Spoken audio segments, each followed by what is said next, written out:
Hello,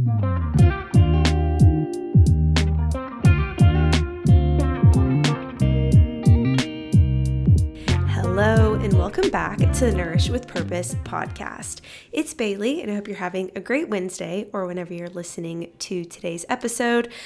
Today, I am really jumping into some easy recipes, and I was thinking about what I wanted to talk about, and there was a podcast I actually partially kind of recorded, and I'm like, I think it's just too deep. I needed to do something a little bit lighter, and that's exactly what we're doing. So I know there's always a lot of interest in recipes. It's something that always kind of surprises me, but when I post a recipe, I get so much interest in obviously the recipe itself, but people saying, please keep posting more recipes. So I'm going to talk kind of about what my brain goes through when I create a recipe, as nitty gritty and specific as that sounds. It's been very, very helpful for me to learn more about flavor profiles versus just foods and I don't even know, almost even following a recipe. I'm somebody, truthfully, I don't follow a single recipe. I am a dumper. I will dump whatever I think needs to go into it.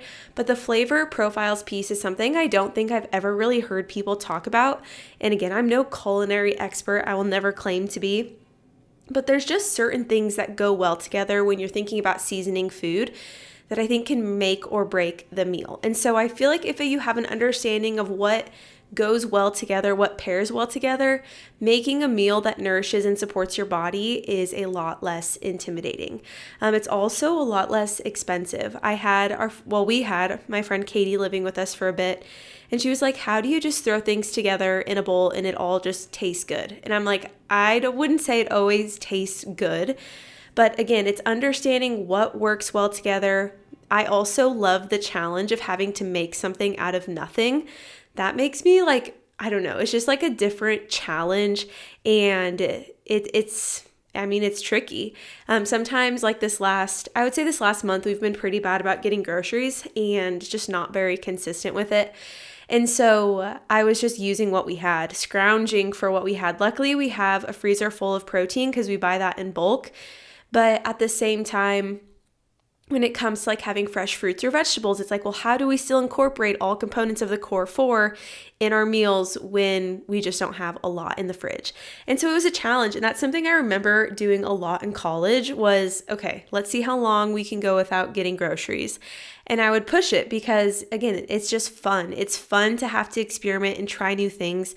And really, you're not going to get better at something if you don't experiment and just again, get creative with it, have fun with it. So we're going to dive into food mostly today, but I wanted to start with a little bit of a catch-up, kind of what's been going on. So if you are watching on YouTube, which now you can actually watch me talk to you, which is kind of a weird concept, but I'm actually in the nursery. There's not much that you can see other than the color choice behind me and kind of the wainscoting we did on the wall. But something that I did this last week was organized the bookshelf in the baby's nursery. And that mostly because we got so many good and adorable books during my baby shower that we had a couple weekends ago. And honestly, was just so overwhelmed with what we were gifted from that day. And obviously we've had things sent to our house since then. Just continuously overwhelmed with how much we've gotten. And I know Nathan and I can speak for both of us, are very just shocked by how many things we haven't actually needed to buy because people have been wanting to gift them to us. So it was really fun to organize the bookshelf. I did post a photo on my Instagram, and I'm very well aware that this layout for the bookshelf situation will not stay once they start climbing and crawling and climbing up on things and pulling things off shelves, because it's not secure to the wall. Also, there's things very much in reach, but for now, I'm going to enjoy how it visually looks, and it just fulfills something in me. It's very color coordinated. Each row is kind of sectioned off by the type of book or the theme of the book, just the OCD in me that's coming out. But I also then took all the tags off of his blankets, and eventually we'll take all the tags off of his onesies or clothing that is 0 to 3 months, and we'll wash that because now I am at 33 weeks, and we had my 33-week appointment this morning. And honestly, I left that feeling much more at ease with the whole birth experience than I did going into it. Something I very transparently shared on here is how I'm planning to deliver. We are working with midwives, but delivering at a hospital. They are the certified nurse midwives is who we're going through with CHI. If you're curious about what hospital I'm talking about and you live in Nebraska, just shoot me a message because I'm more than happy to share about my experience with them. But I'm delivering in the hospital, but with hopes to keep it as minimal intervention as possible. And so I know a big piece around birth is creating your birth plan. Some people will create a birth plan, some people don't. Some people get very, very nitty-gritty on what they want it to look like. Other people don't. I kind of got some mixed opinions. I was talking to my friend this weekend and I'm like, how specific should you get? Like, what do nurses appreciate? Like, because she's a nurse or was a labor and delivery nurse. I'm like, what do nurses appreciate? Like, do they want all the details? And I got to learn more about that perspective. And then I talked to our midwife today and I'm like, okay, how nitty gritty do I need to get? Because I don't want to be high maintenance, but I also don't want to be naive or not have all of my intentions communicated properly. And so she's like, mostly I would just really be specific on what you want to happen to the baby, right? Like, what type of vaccines are you doing or not doing? Or the eye, like that eye cream, I can't think of what it's called now. It's not eye cream, but what they put on your eyes or the baby's eyes after you deliver, or just some different methods that honestly I was kind of surprised the midwives do practice in the whole delivery scene, even like delayed cord clamping, which is something I would have communicated if I didn't know that was something midwives already do, unless you communicate something differently. So I left feeling very at ease. We also get to do an ultrasound at week 36 and a 3D ultrasound. We have not done one yet, actually. We got a couple photos taken. That was week 21. And I'm like, I haven't seen this little guy for so long and I just want to see his cute little squishy face. So by then she was like, there's two things about doing like a 36-week ultrasound. The downside is you could realize you have a 10-pound baby and you're planning to deliver without an epidural. Could be kind of scary. She's like, but on the other hand, right, she's like, that's really the only negative and it's fine. Don't freak yourself out over it. If you have a big old baby, your body was created to do this and your body can handle that for the most part. So I'm like, no, I'm really not worried. Also, I've said this multiple times. I don't anticipate Nathan and I having a big old baby, but you never know. We were both like around the 7-pound mark when we were born, but she said now she's seeing more babies like 8 to 10 pounds. So we shall see, and I will keep you updated. But that was definitely a highlight. We went into the appointment. I'm like, I'm going to ask if we can just do another ultrasound because I just got to see this little guy. So if I have not delivered by 36 weeks, which fingers crossed, I go a little bit longer than that, we will get to see his squishy little face. I guess either way, we will. So that was kind of a highlight of today. But outside of that, really pregnancy is like my main what's happening in my life type of thing. I know I share a lot about it. I've been really, it's been really touching to like get such good feedback for talking about my pregnancy and what I'm doing or choosing to do, or even just like the conversations that have come from sharing about this experience have been really positive, and for that I'm really, really grateful. It's kind of created, a lot of people that have reached out to me about pregnancy that I didn't even know were pregnant, so that's been kind of fun just to talk to, everyone about the experience, what they're experiencing, what they're planning to do. It's been fun. And last week we also ordered so many little baby things that we needed, like the last minute things. Not even last minute because we have time, but the car seat, luckily we got the crib ordered 2 weekends ago. Our rocker, like all of those things, it just starts to become so real when you start having all these things appear at your home that you've ordered. Like if I look outside my back door, I've got so many packages that I know all just contain baby things. And so I'm eager to, open those up and start organizing things. I'm like, it's like I'm playing house. Like this is like I shouldn't say every little girl's dream, but like when you play house as a little girl, like you organize your little bitty baby's nursery and changing table. And now for that to be the reality, it's just super surreal, kind of bizarre. I was telling people too, I'm like, this feels like a teen pregnancy. Like I don't feel old enough to have a baby, but it's happening and we can't stop it. And we're just really excited. So that's a huge piece of just my life and my world, which is why I touch a lot on it. In other kind of related but not related, something happened this last week, or maybe more so like I had a realization this last week, and I really feel like it was, it's God communicating with me, because he knows the thoughts on my mind and what's been on my heart. But this last week, I was kind of overwhelmed by the amount of people that reached out to me and wanted to really have an opportunity to work together in the future. And I think I should backtrack, something that's been a concern of mine, and I think I've thought about a lot, is how much time I want to take off from work after I have the baby, right? And also understanding that my role will significantly change once we have the baby. I do plan to cut the amount of time I'm working in half, if not more than that. Right now I work over 50 hours a week, and that would bring me to like 20 hours a week, maybe max. And that's kind of a little stressful for me, because I love what I do. I love the people that I serve. I love getting to interact with women and just support people in their journey. Like I'm so touched to be a part of somebody's journey when it comes to just like improving how they feel, or just getting support, or having somebody to talk to about things that are really heavy. And so having that not be a piece of my life for 8+ weeks is kind of a scary thought. Like taking a full step back and not doing that for a period of time feels very scary, or at least it has.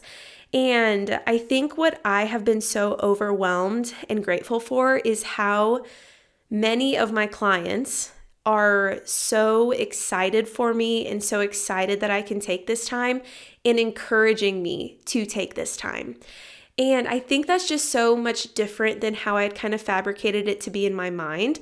I was kind of like, well, if I don't continue to be available for clients during that time, or if I take off 8 weeks or longer, like what will they do? How will I still support them? And it was realizing that I just won't. Like I won't be there to support them, and that is okay, because they are very, very capable, and they are very, very smart, and they understand that this is also a big shift in my life.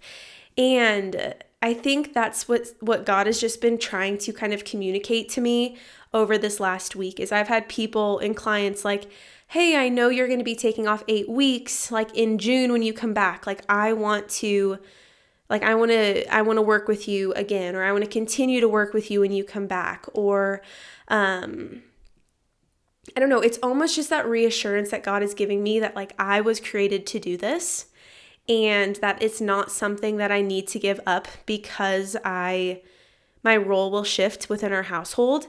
It's something that I really do believe, although it's not my purpose, because we talk about how your purpose is not a specific role, or it's not a specific job or role, but it's those characteristics that God has given you to do that job or role really well. And I think it's my mission. And maybe that's just me trying to find another word for purpose, but I truly think it is. And so to have people be so receptive, or to have that reassurance of like, when you come back in June, or whenever you come back after baby, people will still be here, and people still value both what you do, but also they value their health, and they still want support in certain areas. And I think to me, I don't know, it just means a lot. And it really was like, okay, like God is ultimately in control. He knows what I need more than I know what I need. He knows how he knows what, I don't even know how to find the right words for it. And it just kind of does make me emotional when I think about it, because it felt so scary, and it has felt in the past so scary to, like I said, take that time off, or take time away, or take a step back, and to just have validation that he's in control, and that whatever happens in the future is out of my control, and reassurance that when you come back to this, it's going to be there. It just was very comforting. And I think I felt a shift in how I felt. Even like, like when your chest is super tight because you're very stressed, like I almost feel like that was kind of like a hovering feeling for probably 3 months, just because I'm like, what do I do? Like, what's the right thing to do? How will I take a step away? And it feels like that weight has just been lifted. Like, it is okay. Life will move on. And there's so many beautiful things that are going to happen after I have this baby that I can't even anticipate. I can't even know or fathom what that's going to be, but there is just that continual reassurance that I'm in the right area, even occupational wise, and that when the time is right and I come back to this, there are still people that, I don't know, want the support that I have to offer. And ultimately, like, I genuinely just want to be able to take care of people and not feel like I'm starting from square one again, because that's just a very scary thought as a business owner of like, all right, you leave, now we're starting from square one, which is just how it's not going to go. And I know that, but it's just that self-doubt or maybe that reassurance that I didn't feel like I have, that now I feel like that validation is just coming to the surface, obviously from a higher power, because I'm not validating myself, but I feel at such ease. And it just feels really good to be at peace with that and the decisions I've made around taking time off. So something that I need to be very disciplined with myself on is actually taking the 8 weeks or more that I say I'm going to. I was talking to Nathan about this, and he's like, Bailey, every time you talk to me, I swear the time you want to take off gets shorter and shorter. Because the week before that, I'm like, well, maybe like 7 weeks, we'll just see how I'm doing. It is really going to be a week by week basis. And I think people around me are probably like, oh, your whole world is going to get rocked, honey, and you have no idea. And to that, I would say yes, there's a level of naive that is prevalent and very present. But I also know, I was created to do this, right? Like, we're created to be moms if that's what's on your heart and that's a desire of yours. Like, I do believe we were created for this. So I'm going to take it 1 week at a time, but just having that validation has been really, really big. And I'm feeling very, very good about this next season and stage of life. So let's move into the segment of how I'm nourishing my mind, body, and spirit. How I'm nourishing my mind is really just connecting with women in a community-focused space. Recently, I started my group or hybrid coaching program, Inflame to Inspired. And so every Monday from 7 to 8 for the last 2 weeks, I've met with a group of women to talk about different areas of inflammation in our health.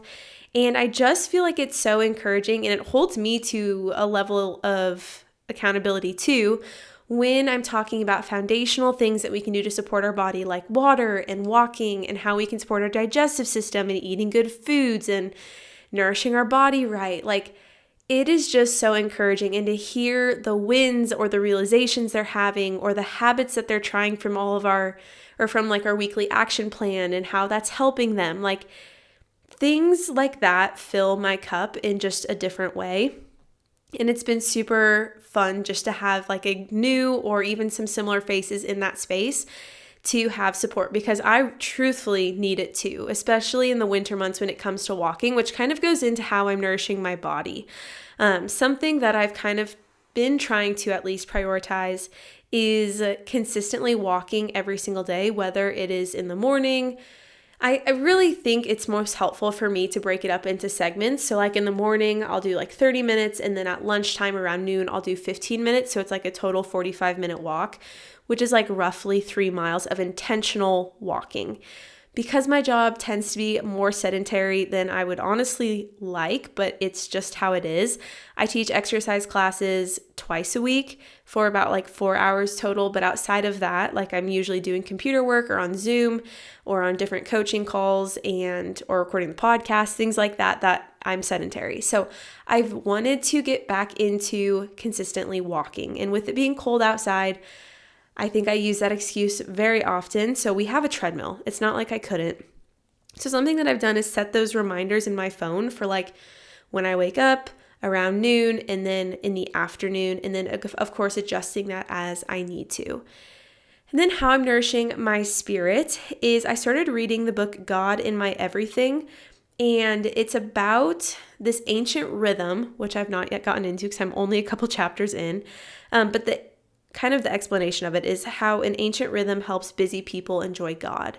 And so far, really what I've caught on to is it's like how you can incorporate your relationship with God into every area of your life rather than feeling like you either have that 20 minutes in the morning to spend time building that relationship or you don't and you skip it for the day, but rather more consistently seeing that pattern in that relationship come into play, obviously throughout your whole day. So I'm excited to dive into that and to just kind of both do it in a season where I'm intentionally going to be slowing down, but also when life gets busy, knowing that that can still be a rhythm that I come back to. Like I said, I don't know the rhythm yet, but it's been a really good book. I got it from my friend Lyndon, and I know whenever she recommends a book, it probably will speak to my soul like it spoke to hers, because I feel like we're both maybe similar in the aspect of like, at least for me, historically, I know when I initially met her, I always say, you were probably so stressed out meeting me because I was go, do 1,000 things all the time, every single day. And I will say it's improved. I am not perfect in that area. I am very much create a to-do list with 20 things on it and try to do all of that in one day, even though realistically, you can't. An area I'm always trying to improve in. And so I feel like I've definitely toned things down a little bit, but I knew as soon as she gave me that book that it would probably just speak to me, and it has. So I will keep you updated on that front, but I always just like to integrate something in the morning more so for like educational or spiritual health, and then throughout the day, or maybe more so in the evening, I like to read for fun. So I'll read a nonfiction book or I don't know, something that is not super deep. And so kind of that pattern seems to work pretty well with me. Fill my morning with education and learning and connection, and then in the evening just relax and let my brain wind down with something very numbing. So, okay, let's jump into the bulk of today's episode. Again, I want to give you some tips for how you can create a plate that is always, shouldn't say always a balanced plate, but for the most part, how you can create balanced plates and really prioritize protein, because those components, I think, make a huge difference when it comes to creating a meal that is healthy, right? Quote healthy, or an easy, healthy recipe. And so the first point that I want to touch on here is to get creative. Now, this is something that I don't think needs to be, it doesn't look like getting on Pinterest and searching healthy recipes, right? Because that's not very creative, obviously. Or maybe you have a recipe you like and another recipe you like, and you're like, let me merge these two together and see if they work well together. Something that I think can be really helpful is finding a new product or herb or spice or fruit or vegetable one time a week when you're grocery shopping. If you don't consistently grocery shop on the same day every single week, and just having fresh produce in your household is difficult, I would recommend that. Like, find that one day of the week that works for you to consistently get groceries. Or if you are somebody who likes to stock up, you could do that every other week. I know when my husband and I got married, he grew up in Omaha, so it's like they were going to make a meal. They would go get groceries for that one meal. And he said it was so much different when we got married too, because my family was like, we buy a lot of things all at once and have it for maybe 1 to 2 weeks, and then we go back to the grocery store, which it's not like we even live that far from a grocery store. Like, yes, we live in rural Nebraska, but it's a 15-minute drive to Walmart. Like, it's really not like we need to, quote, stock up on things. It's just kind of how I grew up, was getting more things, so we have 2 weeks worth of groceries versus just like a one meal worth of groceries. So kind of depends on your lifestyle, right, and your location. But for the most part, I notice within clients, it works well if you have that one day of the week where you can get groceries. But that's besides the point. What I want to encourage you to do then is find a new product each week. And again, this doesn't need to be something expensive or something that you waste a lot of money on if it doesn't work out well, but just to kind of like give you that little push to try something different. Something you can also do is find a random product, and then you get online and you're like, okay, things I can make with shallots. I don't know, that was a really random example, but it's like, okay, so let's see how I can incorporate that into a recipe. You're going to find thousands of them online. It's not hard to find a recipe and make modifications to maybe even make it a little bit more nutrient dense if you need to. Something I want to also say too is if you're not doing grocery pickup and you dread going to get groceries, and maybe that's the holdup of why you don't make recipes that are super nutrient dense, Walmart's grocery pickup has been a game changer. That is honestly the only way I shop these days. What I like about it is that you're able to get on there and you can look at the ingredients within the product before you add it to your cart. Sometimes you have to scroll a bit. Like I've noticed they don't make the ingredients super in your face, but you can look at a product, see the quality of the product, then add it to your cart. I notice we spend less money, we buy less things that we don't really need, and it's also like when we sit down and make a meal plan, which I will admit is not all the time. But when we do that, it's like, okay, so what out of that meal do we need? We add that to our Walmart cart.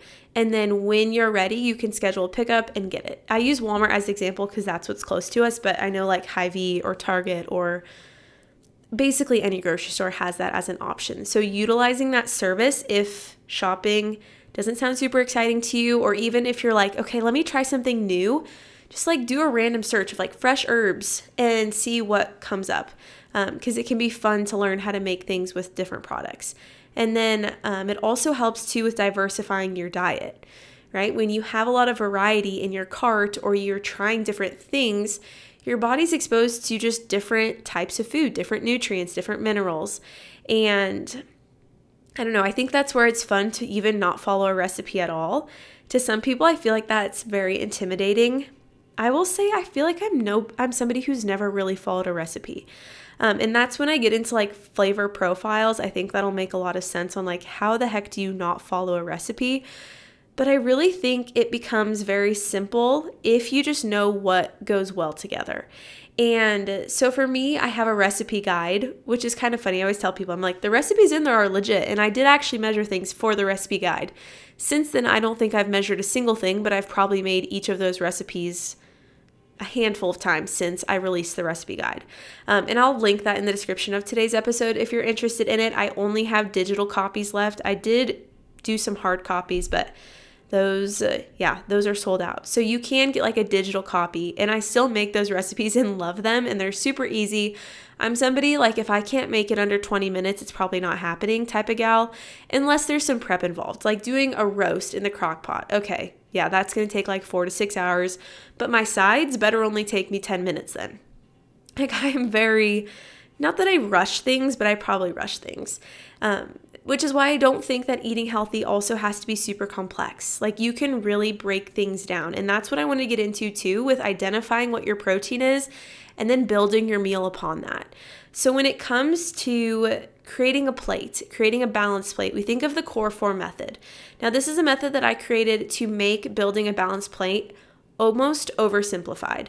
So you think about protein, that is one of the Core 4. So one of the 4 is protein.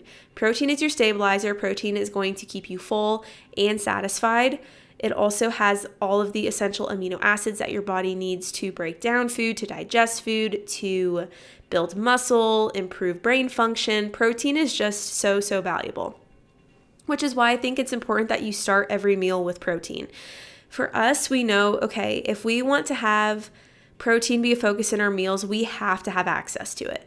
So we buy half of a cow so we can have beef and roasts and everything in our freezer. We also got half of a pig this last year as well, so we have pork, and we also raise and butcher our own chickens. So we have full chickens in our freezer. Again, we know for us, we need that meat to be accessible in order to make it a priority. And it makes it so much easier to structure a meal when you have protein as the foundation, because you can kind of adjust based off of what protein you have available or prepped. The second component of the Core 4 is going to be, they can go in any order, but it's going to be fiber in the form of a fresh or frozen fruit or vegetable. This is where, like I said, you can get creative. So try a different vegetable as a side, or learn how to make some broccoli in a new recipe or in a new way. I know it might sound kind of silly if you're not passionate about food, but for me, I love talking about food. I could talk about it forever and ever because I know how valuable it is to how we feel physically.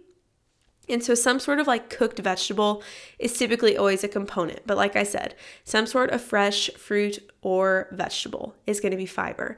Then you have healthy fats. So maybe this is something you're cooking with, like avocado oil, or maybe it's butter or ghee, or you're adding cashews into the pasta you're making. Cashew Alfredo pasta. I'm going to shout out that recipe in my recipe guide.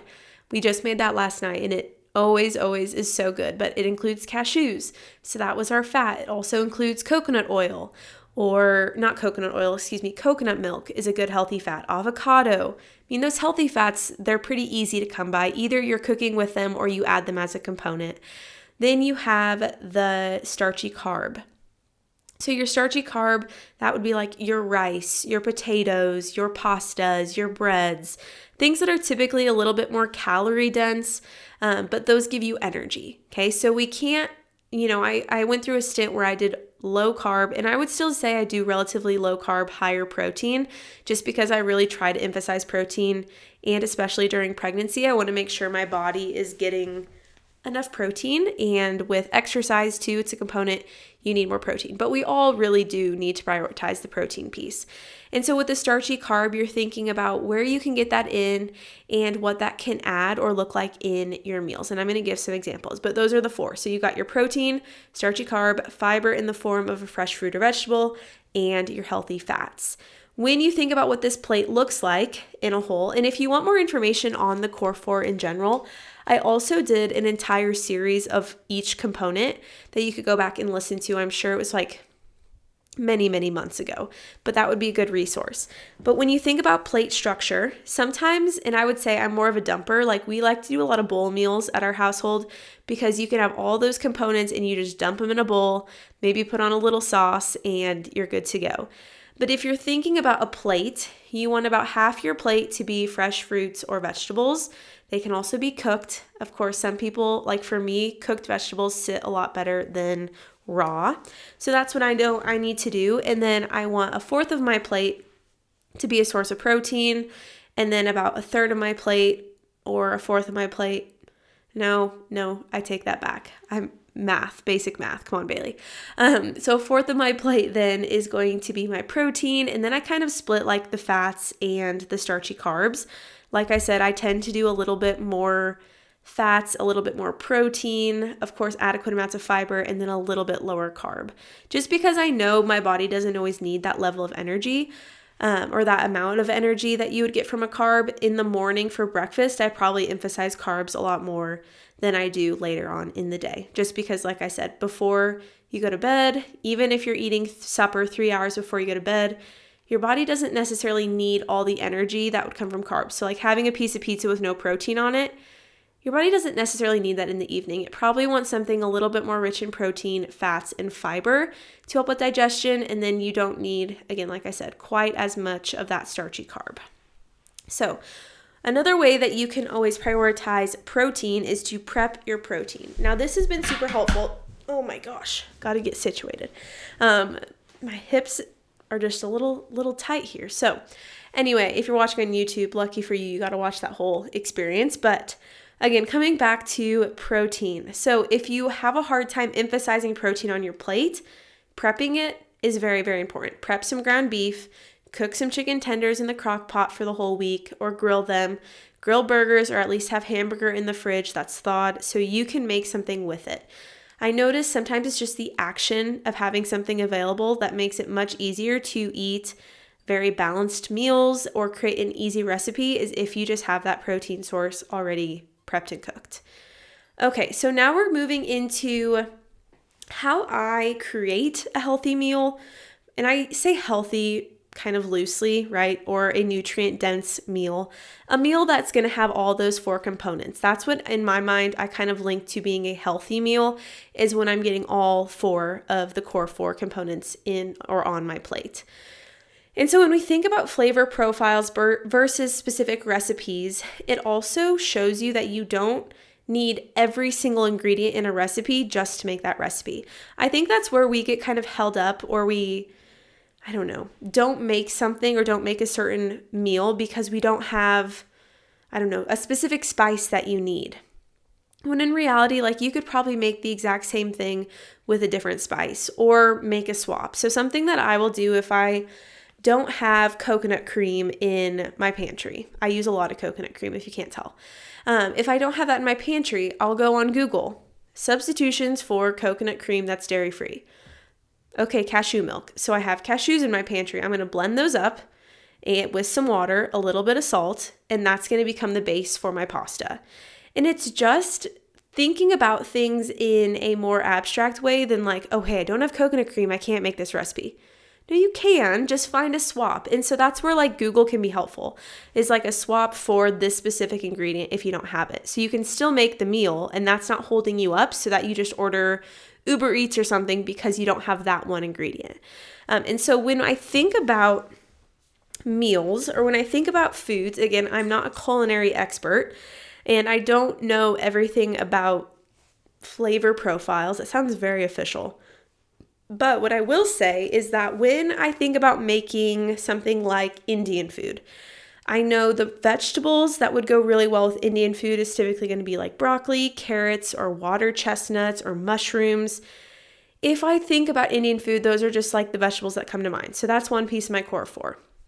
I also know I'm probably going to do some sort of chicken if I'm doing Indian food. Typically, again, if I go to an Indian restaurant, it's typically chicken that I would order, so I know that. But then when I think about the flavors that go with Indian food, I'm thinking of ginger, garlic, cilantro, cumin, turmeric, and ghee, coconut milk. Those are components that kind of surround Indian food.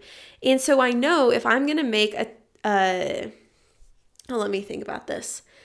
I don't even know what I would label a recipe. Sometimes I literally just make a sauce and I dump all of those spices into it and I put it over chicken and rice and we have a meal. And I know that sounds like, okay, Bailey, that's not very helpful. But when you know the spices that go with foods, again, it makes it a lot easier. If I'm thinking about Mexican food, okay, the vegetables that I would put with Mexican food is going to be like peppers, onions, mushrooms. That's what I would add to like a stir fry. And I'm probably going to do chicken, or I could do steak would be another option. And then when we think about spices, we think about cilantro, fresh cilantro, lime or lemon, chili powder, cayenne pepper, red pepper flakes, those more intense spices. And then if I think about Thai food, which is probably my absolute favorite, and this is not authentic Thai food, but from recipes that I've looked at in the past, this is typically what would be incorporated vegetable-wise, would be carrots or cucumbers or edamame. Think about if you were going to do even like a sushi bowl. I know it's not necessarily Thai food, but think about what would be in a sushi roll. Well, it would be cucumbers and carrots and crab meat and maybe some cream cheese and coconut aminos or edamame. And you just put those things together and make a meal. And so then when it comes to Thai food too, like the flavors that would come within Thai food would be coconut aminos or soy sauce, ginger, sesame seeds, garlic, cilantro, red pepper paste. Those are kind of those flavors that encompass that type of food. And then kind of finishing or rounding this out with Indian food. The vegetables that I'd put with this, broccoli, zucchini, mushrooms, shallots. Then when I think about the spices I would use are the herbs, parsley, basil, salt, pepper, garlic. Okay, so you're thinking about how you can incorporate spices that encompass that type of food and maybe make something different with it. So I know, for example, if I'm going to make Italian food, not authentic, like I'm saying, I'm not an authentic Italian food maker, but I know, okay, I probably need some sort of noodle. If I'm emphasizing protein, I want to do a red lentil or chickpea pasta because that is super high in protein, plant protein, but I'm still going to add some sort of animal protein. So I would say our favorite thing to add to Italian food would be like a ground sausage, or steak is another one. So I'm going to boil my noodles, my red lentil or chickpea pasta. I'm going to prep my protein, and then it comes time to make the sauce. Now you can buy Rao's pasta sauce, but I like to make mine with a little bit more veggie, a little bit more emphasis on the vegetables. So what I will do, like I did yesterday, is I did a half a cup of cashews, 1 can of coconut cream, handfuls of spinach, handfuls of fresh parsley, salt, basil, garlic, blended that all together, then poured it in a bowl, and not in a bowl, I poured it over the noodles, let the noodles kind of cook in that sauce after I drained them, and I had a pasta sauce. I still got my veggies in, right, with the spinach. My protein came from the pasta and the beef. My fats came from the coconut milk. And then my, what am I thinking? My fiber in the fresh fruits, form of fresh or frozen fruits or vegetables, my spinach, my parsley. You could also do broccoli mixed with the noodles to give it a little less, if you're looking more at calories within your plate, which I don't do a lot with emphasis on calories, but I would always say do half broccoli and then half noodles and kind of mix that together, then add your sauce. And it kind of disguises the taste of broccoli if you don't love broccoli, but it adds that fiber component. And your body's able to break that down, and it helps within your overall digestion. Things should kind of enter and leave your body pretty smoothly if you're eating enough fiber, especially fiber, like I say, fresh or frozen fruits or vegetables. You can find fiber in your grains and all of that, but I think when we emphasize fiber being fresh, we just make sure that we're getting that component on our plate, which is why I just label it as fiber. It could also be color. I have a fellow health coach who she does the core four, but she does color instead of fiber. That can be kind of intermingled. So again, it's those flavor profiles. If you want a breakdown of that, I know it's not very, not super scientific, I guess, in how I put those together, but those are just what I know go with that meal. Like I said before, I'm a dumper. So we make a Thai Nourish bowl, and in that recipe, what I do is I do my rice noodles, because that would be kind of a Thai food, would be rice noodles. And then I will do in another bowl, I'll make the sauce. So I'll do red pepper paste. I will do some ribboned carrots, coconut cream again, salt, pepper, fresh grated ginger. I will let that cook and simmer. I'll add in my noodles, and then I'll add in some sort of protein. So I know we've done steak in the past. Chicken is another good one. Again, you're just dumping, honestly, a lot of those spices into the bowl with ingredients that you like. Something that my husband has always said, he's like, well, if it has all the things that I like in it, why wouldn't this be good? And I'm like, okay, that's fair. And it's honestly true. If you're making a recipe and everything in the recipe is something that you like and the flavors go well together, chances are you're not going to mess it up. And the only way that you're going to get better at making recipes, very simple recipes, is going to be experimentation. And I will say, and he's told me this, he's like, there's probably one or two things you've made in the past, since we've been married, that maybe wasn't the best, but for the most part, things just turn out. And I think when it comes to eating healthy or eating nutrient-dense meals, we have to recognize that it's probably not always going to be the most exciting thing, and sometimes it's not going to be the most flavorful thing, but a majority of the time, you should really enjoy what you're eating. And I say that because this belief that when we eat healthy, that it needs to look like white rice and chicken and broccoli on the side, right? That's that typical bodybuilder meal. Or think about being an iceberg lettuce salad with some dry chicken and a sugar-free, fat-free dressing on top with maybe a few croutons. That's not appealing. Who wants to eat that? Honestly, not me. And so if we think about how to structure a healthy plate or a balanced plate or an easy recipe, think about things that you enjoy, that are filling, that are nourishing, that taste good, have a lot of flavor. One of the best things you can do to add flavor is learn how to experiment with spices and learn how to experiment with fresh herbs. Even grated ginger versus powdered ginger makes a huge difference. Get familiar with spices. Get familiar with what you can add to a meal to give it flavor, because like I said, you don't have to eat boring meals to eat healthy. That's just not the reality anymore. And there's way too many recipes out there that prove that wrong, for you to believe that you still need to be doing the salads. I had a client I was talking to, and she's like, yeah, my parents, now they're trying to do one salad a day.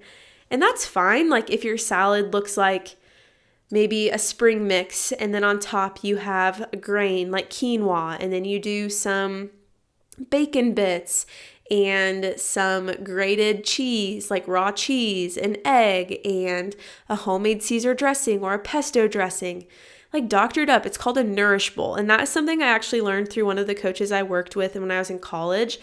And trainer Tanner, she's not on the World Wide Web anymore, I don't believe. I think she got off of all social media for at least as far as I know.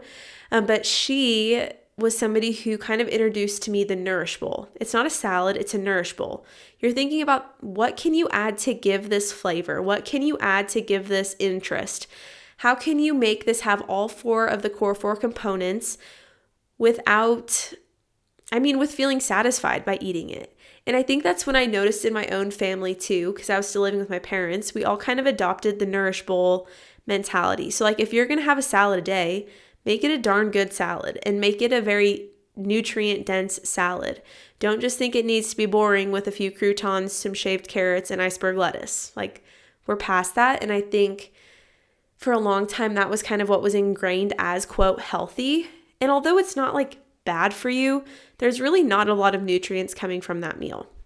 And so again, get creative. If you're going to have a salad, make it a darn good one and add a lot of variety, a lot of color, a lot of textures, and a lot of flavor.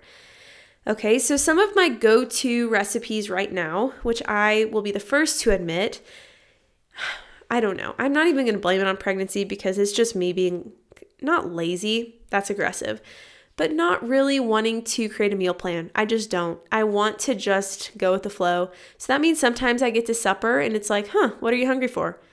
And Nathan's like, I don't know. I'm like, well, let's figure it out. So I dump something into a bowl and we eat it and it tastes pretty good. Like, I know that sounds not helpful to give that as an example, but what I will say is that when I make meals and I try to create more structure around my meals, these tend to be what we gravitate towards within our household, just because they are very simple. And I'm going to give you some resources on where you can find these exact recipes. That way you have not all of them, but most of them you can find somewhere on my website in my recipe guide or on my Instagram. Okay. So the first one in the example I gave was the cashew Alfredo pasta. That is in my recipe guide. It's on my website. Like I said, it'll be linked in the description of today's episode. That recipe is tried and true. I think we go through phases, especially in the winter, when it comes to like eating more seasonally. I would say that's something we do. So like in the winter, we eat warmer, softer foods. And then in the spring, you kind of get more into like the fresh fruits or fresh vegetables. Summer, we do more salads, a lot more raw fruit, raw vegetables. And then in fall, it's kind of transitioning back to those warm, nourishing, very comforting foods. So cashew Alfredo pasta is definitely one.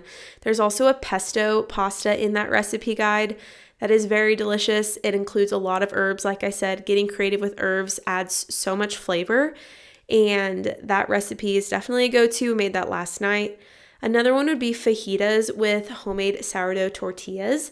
You can find the sourdough tortilla recipe on my website, and I can link that below too, but findyourdivinepurpose.com. The tortillas in itself take like maybe 5 to 10 minutes, so super easy. But again, with fajitas, like I talked about, thinking about the flavor profiles, I buy the Siete fajita seasoning packets, Siete Foods. It's a very good one. Makes it very easy to just throw a recipe together. You basically chop all your fruits and vegetables, not fruits. You chop all of your vegetables, let those cook a little bit, add your protein, add the seasoning, and then, like I said, we will utilize the sourdough tortillas. We also really like burger bowls. So think about making a hamburger, but putting it in a bowl without a bun. This is a fun one because I personally love some kettle cooked chips. I don't know if that's like, I definitely notice when I buy chips, it is hard to stop. And Trader Joe's has a kind that is made with olive oil and sea salt and potatoes. Very simple. And for me, I would rather have chips on the side of my quote burger bowl than have a bun. And so again, we're thinking about that starchy carb. That's my chip versus doing a bun and chips. And so you really do a bowl. I said we like to do a lot of bowl meals. And so in the bowl, you do your hamburger on top or your lettuce on top, or on bottom. So I'll either do beef or I'll do lettuce if it's more of like a salad, or if I want it to be a little bit higher in that fiber component. And then I will top it like I would a hamburger. So I will do some dill pickles or bread and butter pickles, ketchup, mustard. I'll do some cheese, maybe some pickled onions. Like, you really just doctor it up and add everything you would to top your hamburger, but without the bun, and you're using ground beef instead, which is also something that's easy because you can prep ground beef, use it for a multitude of recipes, and that's one, like if you would prep 2 pounds of ground beef, you could use 1 pound of ground beef for maybe 2 servings of a burger bowl, and then make some sort of like spaghetti the next day with, like I said, red lentil or chickpea pasta, maybe some broccoli in that. Utilize the beef in your pasta sauce. Thai Nourish Bowl, I already talked about that. That is on my Instagram, that recipe. It's always a very asked for recipe. My chili recipe, it is very, very easy, but I will do just canned beans, petite tomatoes, tomato sauce, chili powder, cumin. I'll do maple syrup, actually, is a really good addition to chili. That is also in the recipe guide. You can find protein pizza recipe on Instagram. We gravitate towards that, or a sourdough pizza. What I love about the protein pizza is that you can do individual servings. So I believe on Instagram, the recipe I doubled, and so it was 6 servings. But if you cut that in half, it would give you 3 servings, and it's really very, very simple. It's baking powder, salt, some Greek yogurt, and flour. You mix that together and it makes a very, very easy crust, an instant crust. You don't have to let it rise or anything. You're going to spread it out, top it like you would a pizza, and each serving has about 18 grams of protein in the crust alone. So super protein rich, nutrient dense. You can top it, like I said, however you'd like. And then sourdough pizzas, I can't not say that because we do that a lot. But again, when I'm making anything with like a more starchy carb base, so like protein pizzas or even sourdough pizzas, we really emphasize the protein on top. So we're not just doing pepperonis, we're doing ground beef, or we're doing pulled chicken, and then we're adding a ton of vegetables on top and maybe a little bit of cheese, and then whatever sauce, of course, that we would like. So like a marinara or a barbecue. But again, you're emphasizing that protein component because that's going to keep you full and satisfied. And I think the method too that I like to utilize with clients is the cook once, eat twice method. And this works really well for us at our household because we both work from home. So for lunch, it's usually kind of like a fend for yourself type of situation. And when we're able to cook once, like so that evening meal for supper, we cook once, but we make twice as much. That way, when it comes to lunch the next day, we both have food that we can eat. And this kind of accumulates throughout the week, I will say. The timing of when we eat these things is always a little different. So like today, I had ground beef that I made a burger bowl out of for lunch because that was prepped with yesterday's supper. And then my husband had the cashew Alfredo pasta that was left over with some of the ground beef. So it's kind of those like, I don't know. We'll make some different things or make some adjustments. Again, the base of that is we had protein prepped, which makes a huge, huge difference.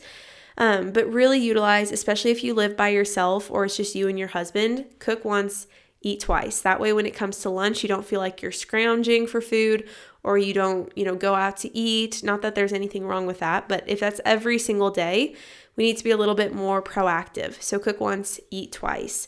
Another thing that we like to do with timing of meals is we'll usually do pizza like the day before we would go to the grocery store because there's always just like random vegetables in our fridge that maybe we didn't use all of. Like I even think of like broccoli or onions or some parsley. And when it's like you have those random little bits of vegetables, it's like, well, what can we make with this? It's not enough for a full meal, but we need to put on something. Pizza is a good meal to, again, just dump. It always just sounds disgusting when I say that. Like, oh, just dump. Like, I just dump things in a bowl and eat it. Like, that doesn't sound very appealing, but hopefully you understand the gist. You really just put that on your pizza. That way you can utilize everything you have. You're minimizing the waste of food in your fridge. Same with proteins. Like, sometimes we'll get to the end of the week and we're like, okay, we have like a tiny bit of hamburger, some canned chicken, and a little bit of like pulled pork. Okay, let's make individual sized pizzas and top them with a variety of things and then just split the pizzas. And so that's been really helpful as well, is just doing that. Or another thing of like, if you make a roast towards the end of the week. for just the fact that you probably will have like some random carrots or celery or onions in your fridge. At least that's kind of like staples for us. We always have. And with a roast, you season it, you add in those veggies, it has great flavor. And then again, you can use that roast for the rest of the week. And you used up kind of like that next, I guess, phase of your week. And you used up any random vegetables that you had. I just think a lot of the time what I hear is that, oh, I want to eat better, but gosh, fruit and vegetables are so expensive and they just go to waste. So minimizing waste with a couple of recipes like that towards the end of your week can be super helpful. And finally, make adjustments based on your dietary needs. So for me, I've gone through seasons of all different types of eating. There was periods of time where I feared any sort of fat and would avoid peanut butter like the plague. There were other seasons where I didn't touch a starchy carb, wouldn't eat bread, did not eat pasta. And I've just gone through those seasons. I did a lot of like sugar-free syrups or very low-calorie foods when I was trying to lose a lot of weight in college and was tracking my food pretty chronically, and it just was not a healthy pattern. And I don't say that to encourage you to do those things, but I say that because I've tried almost everything, I would say, and I've always come back to, I shouldn't say I've always come back to this. What I've recognized over the years is that if you are able to balance your plate, you can eat according to your goals. And I say that because I feel like I'm kind of in a phase where I'm doing much more protein and less carb, but I'm not completely removing an entire food group. And that's what I love about the Core 4, is that we never remove an entire food group. We're always thinking about how we can find that fine balance with all of them, even like based off of health concerns. So like with PCOS or hypothyroidism, there are some adjustments you can make to your diet so that you're increasing your protein intake, minimizing the intake of sugars or extra sugars and starchy carbs to help just your body's overall response to those foods and your blood sugar levels. Or if you are type 2 diabetic or insulin resistant, we got to increase the protein, minimize the starchy carb, but it doesn't necessarily mean you avoid an entire food group. And so that's just where you and your needs are very specific, and they might be different than mine. Same like if you have an intolerance to dairy or gluten or fructose, it's things to look at. I will always say, intolerances are not necessarily the root cause of what's going on, but they can contribute to the symptoms. And so working with somebody that can help you navigate food intolerances or aversions or sensitivities or dislikes, or even look at your body from a foundational level and see where it needs extra support, that's always going to be encouraged. Something I just have to throw in there because it's what I do with clients is just look at where there's deficiencies, where we can increase certain foods to kind of counteract deficiencies using supplementation as needed. Again, as needed, and really just trying to honor your body with the food that you're giving it and making sure that the food you're eating makes you also feel good. So like the recipes I suggested, maybe not all of those will make you feel really, really good. I would hope they would because they're very balanced and very, there's a lot of like different things and different variations you can do with them. But if you're like, yeah, I try eating healthy and I hate everything, it's going to take a little adjusting for your body maybe to introduce, vegetables that are cooked or a little bit softer. There's just a lot of components that play into why we like something or why we don't. So add some diversity to your plate. If you have any, I guess just get creative with things. Like I've said, add fresh herbs and spices. Like I could repeat myself 1,000 times with that one. It will make a huge difference in how your meals overall taste. And an experiment. Just don't put the pressure on yourself to follow a recipe every time. If you just need a place to start, like give yourself permission to just get random ingredients, throw them together because based off their flavor profiles, it's all going to work well together, and just experiment with the amounts of things that you need. It's okay to not follow a recipe and to give yourself the freedom to just have fun with food. I think a big part of me healing my relationship with food was having fun with it and realizing that it didn't need to be something that was super overwhelming or confusing or complex. I really just needed to give myself grace and give myself that grace period to learn and then also just have fun and have fun with food. And I think that's why I kind of geek out around food and talking about food, and is why so much of what I do with clients is food focused, because ultimately, and this is getting deeper than just healthy recipes, but ultimately that action of having fun with food healed my relationship with food, like I said. So I know how powerful it can be to just buy new products, buy different ingredients, experiment with it, and find some variety in what you make maybe day to day. So with that, let's go ahead and close today's episode in prayer. So dear Lord, just thank you for today. Thank you for this podcast and this platform to just be able to connect with people regardless of what stage of life they're at.